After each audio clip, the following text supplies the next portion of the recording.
Welcome, guys. Hope everyone is having a great day today. We are here post-game right on Rangers Live after the Rangers take care of business today against the Tampa Bay Rays. 9-3 score. Rangers were pretty much in full control of this one for most of the game. So here we are looking at a 3-1 start to the season. First place in the AL West. And I couldn't be happier with the first 4 games moving forward here. Outstanding. We'll give a little bit of time for some people to join the chat, and then we'll launch right into it. We'll be doing some box score review as well. We'll be going through some of the highlights of the game.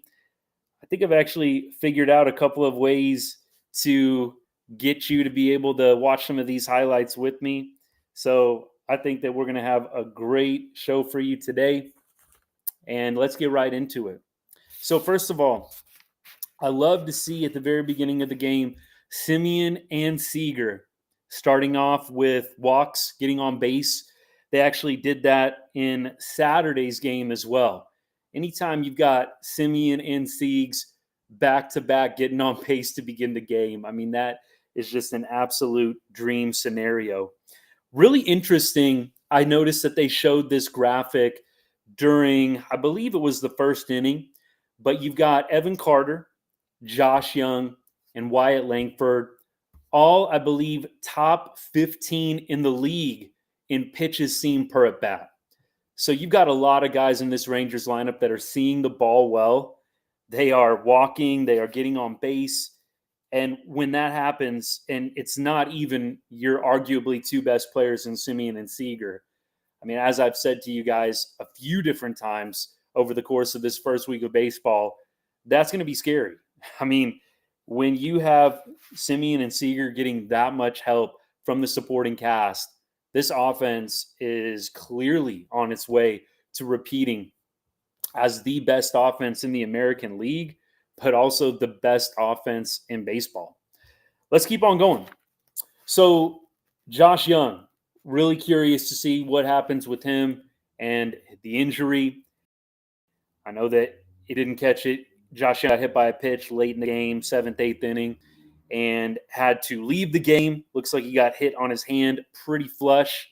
So we'll see what ends up happening with him.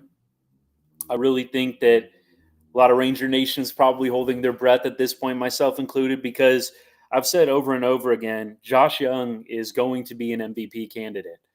I mean, this year, if he continues what he's doing this year, he'll be it this year, but he will be in the future as well. Obviously, Josh Young had 4 RBIs tonight, 3-run homer, had a base hit as well to drive in a run.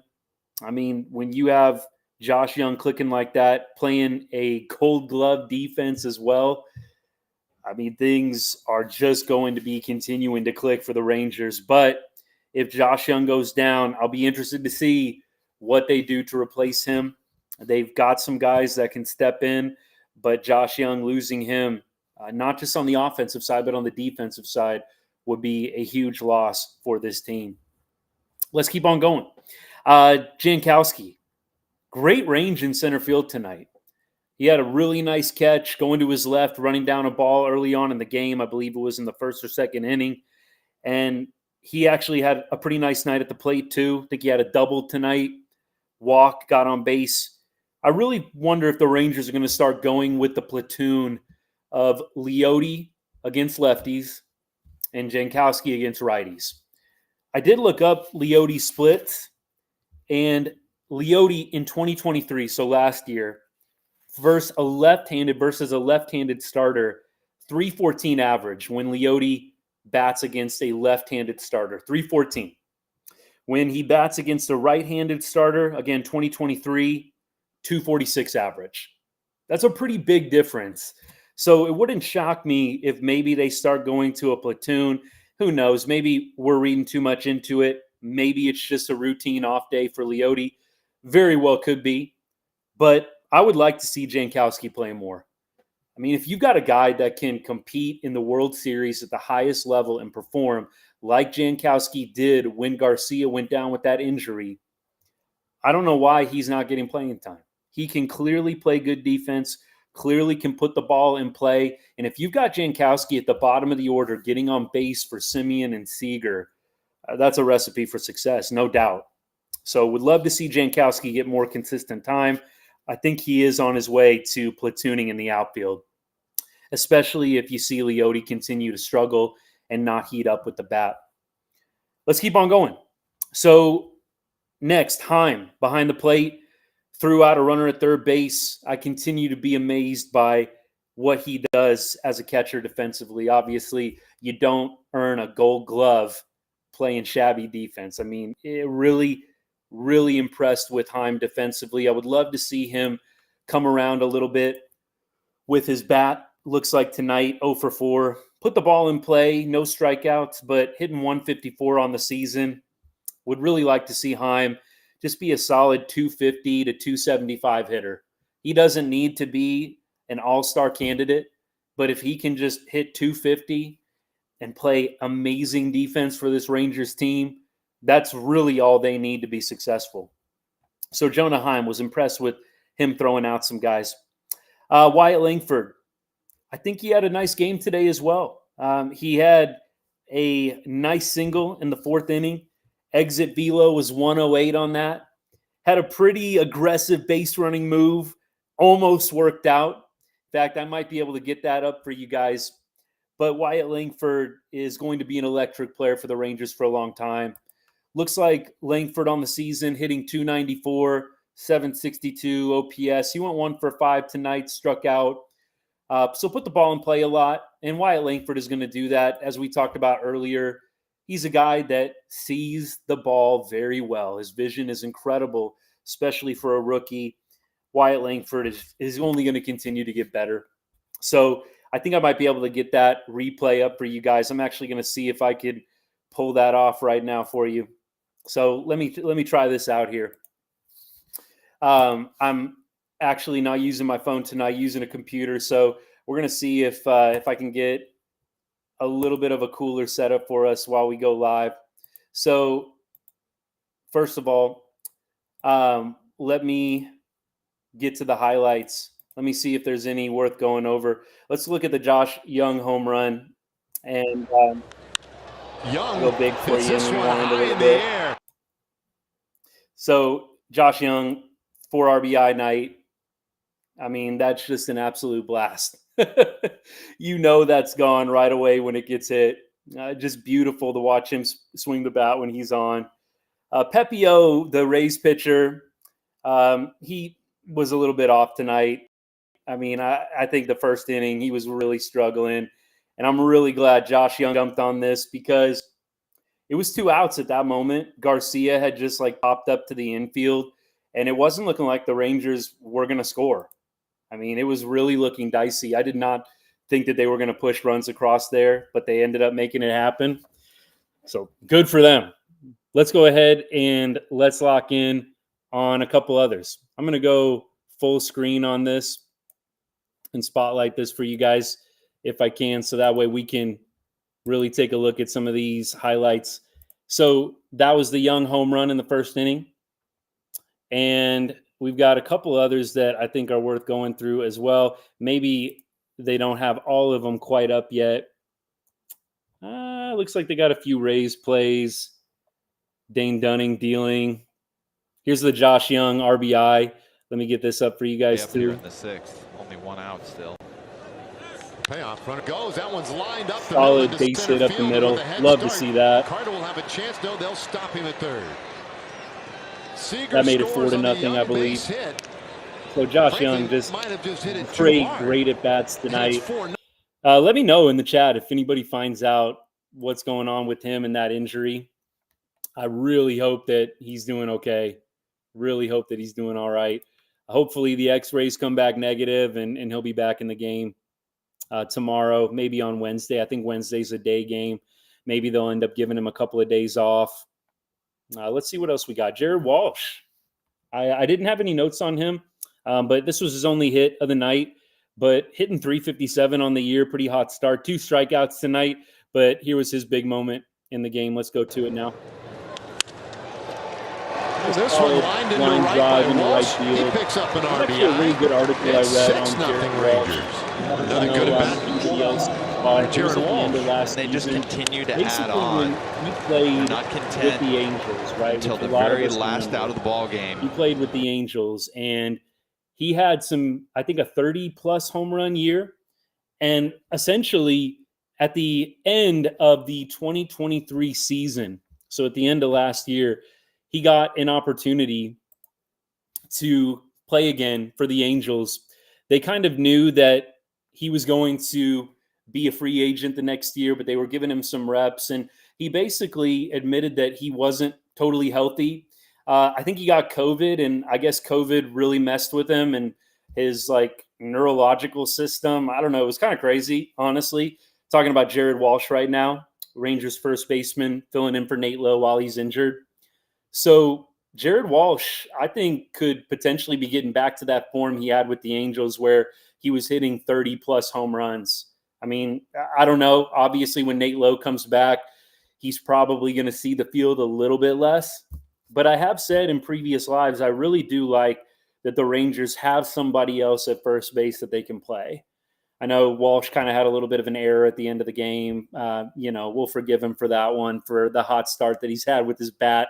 But honestly, I'm glad Nate Lowe has a little competition at the first base position. I think it's going to make a big difference. Hopefully it pushes Nate to play better. He had a really rough second half of the season, in my opinion. And in the playoffs, obviously, he had his moments, but he was really struggling at times in the playoffs too. So I'm glad that the Rangers have some guys that are hopefully going to be able to push him a little bit. Yeah, absolutely. Young was the hero tonight. Oh, wow. Josh has a fractured wrist. Thanks for putting that in there. He'll be out for a while. Wow. We'll see what happens there. Josh Young, fractured wrist. Goodness. That's not good. Not good. So to segue to talk about what the Rangers are going to do, Duran probably. I'm thinking third base probably for him exclusively, right? I mean, who would you put at third base on this team and trust to actually play the position well? I really don't feel that comfortable with anybody else. I think it'll be probably Zeke Duran. And I don't think he played tonight. I'll take a look at the box score. No, it doesn't look like he played tonight, but he'll be playing a lot more. Maybe, you know what I was thinking about is Foscue. I know he played a lot of first base, but I think he's second base as well, primarily. Maybe they call him up, but I think they're going to give Duran a chance. I think Duran has earned it, and he has had some good at-bats thus far in the season. So hopefully he'll be able to at least fill in adequately for Josh Young. But I really thought the Rangers had their three-hole hitter. He hit in the 4 spot tonight, 5 spot, but he was hitting 3, I believe, on Sunday. I really thought that they had found that middle of the order guy that was going to be able to protect Simeon, Seager. So I'm a little bit disappointed to hear fractured wrist. Feel bad for the guy. I mean, just not what you want at the very beginning of the year. There's been some crazy injuries so far, I would say. So first of all, you had the Cubs pitcher in the opener. By the way, haven't gotten an update on him, but he had to leave with some kind of knee, lower leg injury. There's been a couple other ones. Royce Lewis for the Twins, he had to leave on opening day.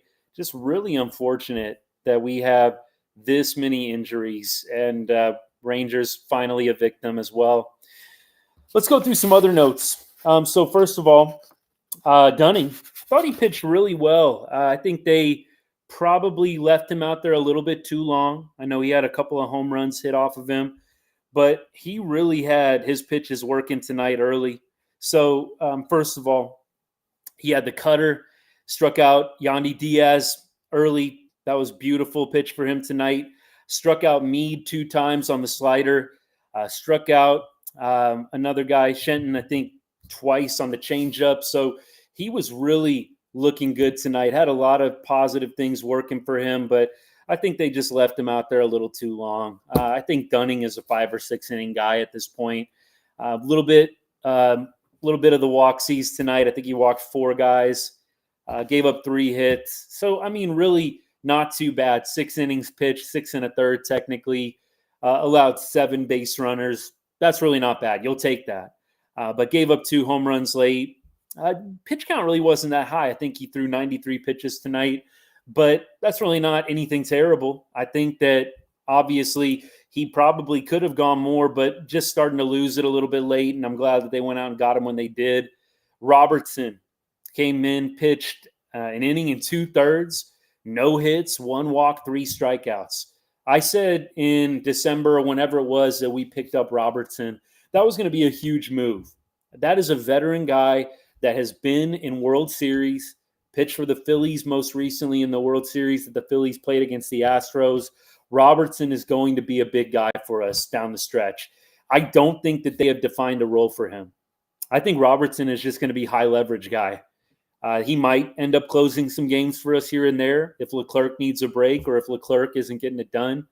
I think he's going to be pitching in some moments, maybe in the 6th and 7th innings, and he'll probably just be as needed. If you need some big outs at different moments in the game, I wouldn't be shocked if they go to Robertson. So with that, let's go on to the last guy, Burke, coming in. Gave up 2 hits, but didn't give up any runs, struck out 2 guys.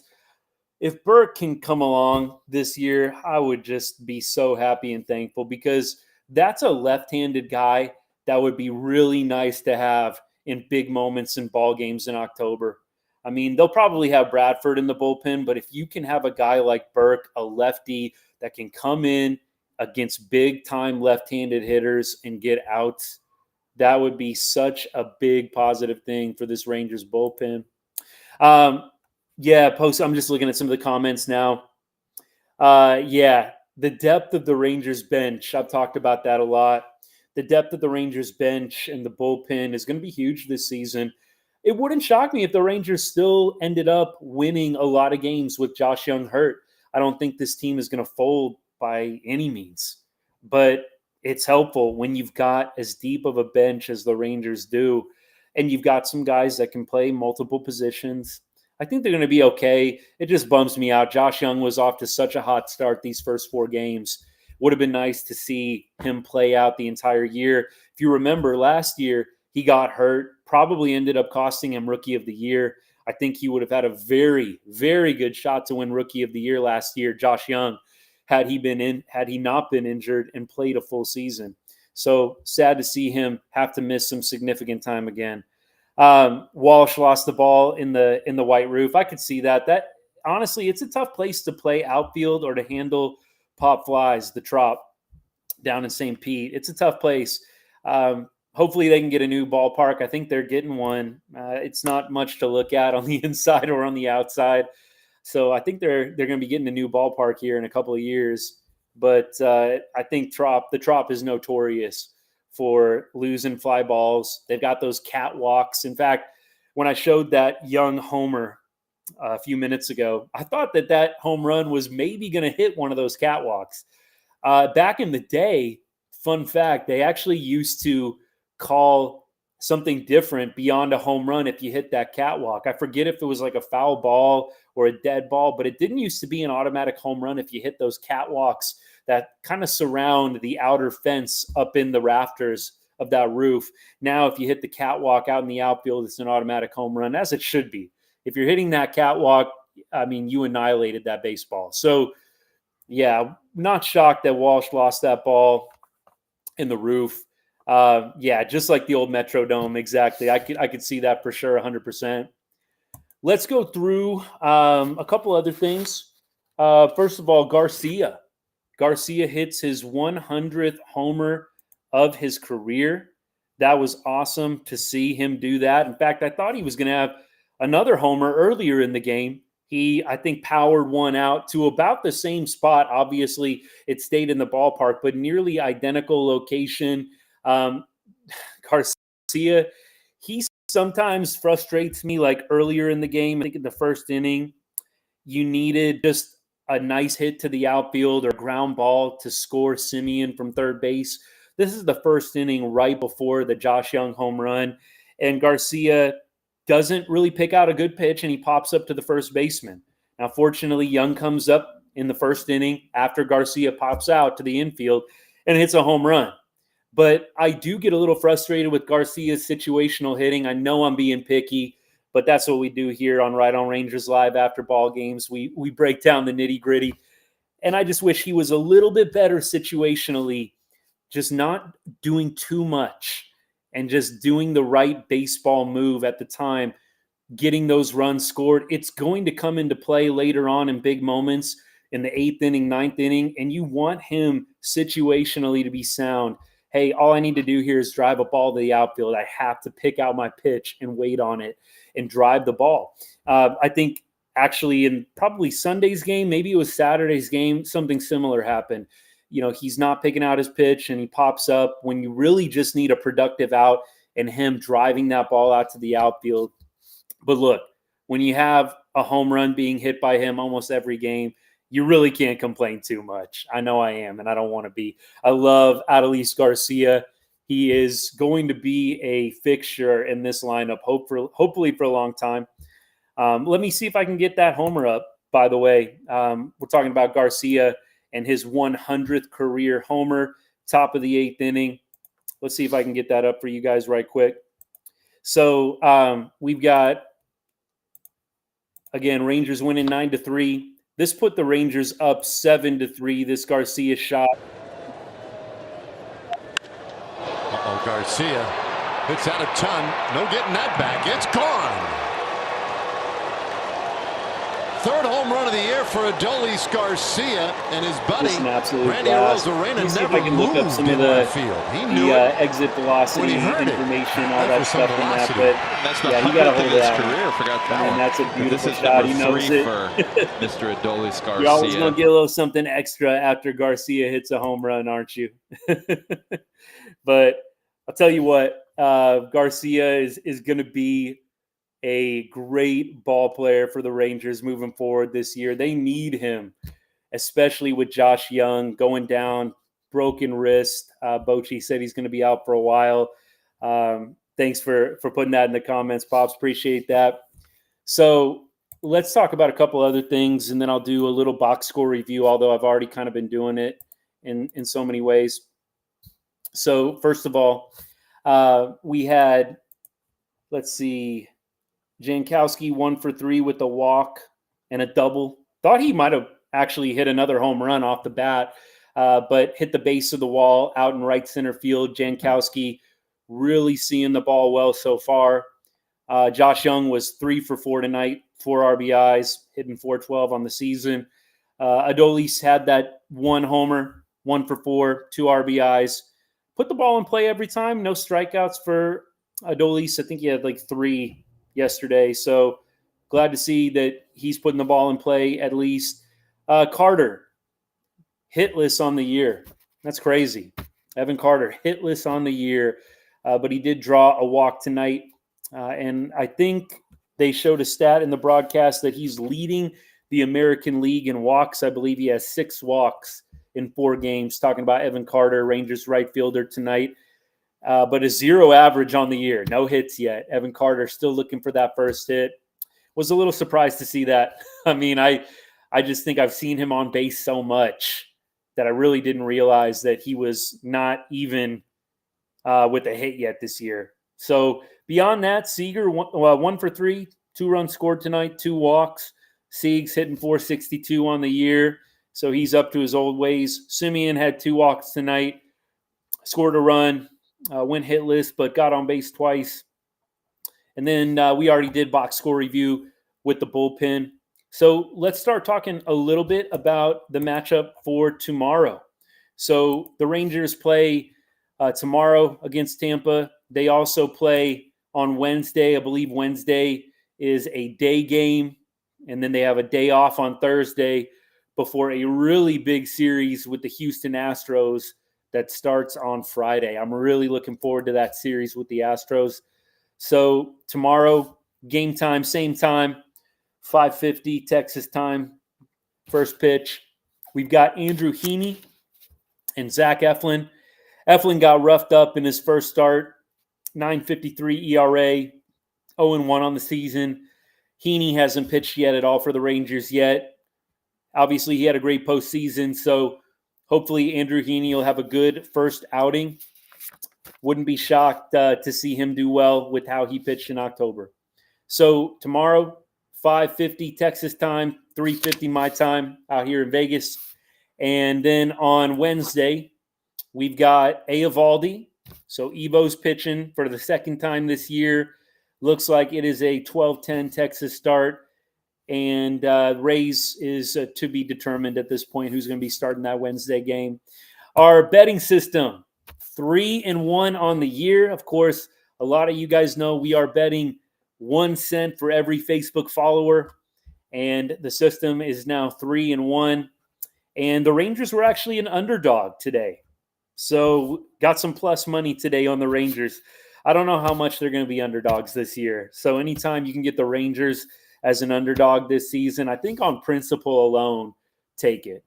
There's really no Rangers starter this year that I look at and I'm like, yeah, I don't trust them. I mean, not yet at least. So I feel confident pretty much whoever's throwing the ball with this staff and with the offense as good as it is, I really think that you can count on the Rangers to be competitive in most games. With their firepower, they're just never going to be out of it. Even if a guy like, for instance, in the game on Sunday, even if you've got Gray giving up a 5 spot, the Rangers can still come back from that. They can come back from down 2, 3, 4, 5 runs, especially if it's early in the game. So I feel very confident that this system is going to work out well for us. I'll have a reel out tomorrow, preview the pitching matchup, give a score prediction.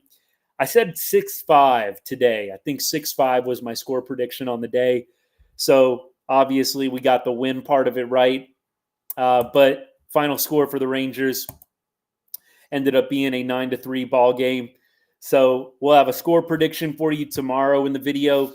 We'll obviously preview the pitchers a little bit, and we'll give you an update on the system, how profitable it's been. I believe we're up around, I want to say, $32, $33 profit so far. Just doing some math in my head. Want to thank everybody for coming and joining me for the live stream post-game reaction. Thank you for all the comments. Appreciate all of you guys. Thank you so much for joining us here at Right on Rangers Live. Don't know if we're going to be able to do this after every game, but I sure do love it. It's fun for me, taking notes during the game, breaking it down. I love to do it, so I'm going to do it as much as I possibly can. I'll be able to do it a lot more in the summertime, but here at the beginning of the season, April, May, might be a little hit or miss, but I'm sure going to try to be consistent. So appreciate all you guys. Thank you for following, for supporting the channel, supporting the account. Share, follow, like. Appreciate you doing that on all the videos. And I hope y'all have a great night and a great week ahead. Bye, guys.